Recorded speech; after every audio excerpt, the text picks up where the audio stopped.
ठाकरेंची शिवसेना आणि मनसेच्या बैठकीमध्ये पदाधिकाऱ्यांमध्ये वाद झाला। ठाकरेंच्या 2 पदाधिकाऱ्यांचा बैठकीमध्ये वाद झाला। विनायक पांडे यांनी बैठकीमधून काढता पाय घेतलाय। दोन्ही पदाधिकाऱ्यांची वादाच्या दरम्यान एकमेकांना शिवीगाळ देखील झाली।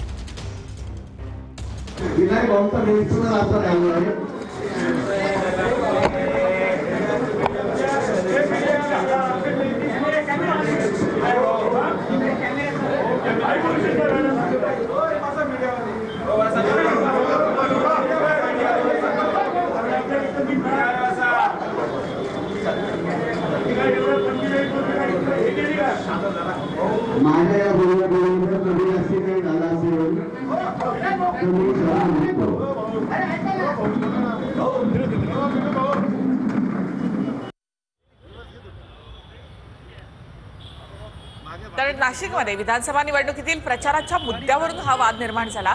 ठाकरेंच्या 2 पदाधिकाऱ्यांमध्ये हा वाद निर्माण झालेला होता। अधिक माहितीसाठी थेट आपण नाशिकमध्ये जाऊयात। आमचे प्रतिनिधी चंदन पुजारीकारी यांच्याकडे। चंदन, हा नेमका काय वाद होता?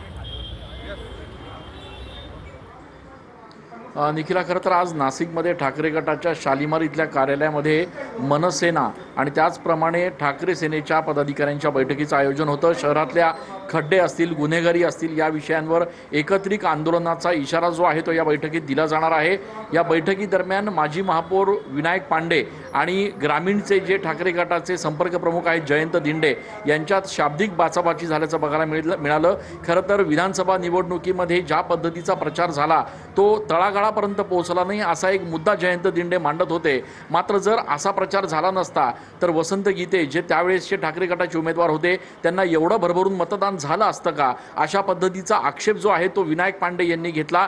या दोघांमध्ये या ठिकाणी शाब्दिक बाचाबाची झाली आणि त्याच्यानंतर माजी महापौर विनायक पांडे जे आहेत ते पक्षाची ही बैठक सोडून तडकाफडकी निघून गेलेले आहेत। त्याच्यामुळे या बैठकीत अजूनही बैठक सुरू आहे। आंदोलनाच्या संदर्भात पुढे अजून काय निर्णय होतो हे बघणं महत्त्वाचं असणार आहे। निखिला,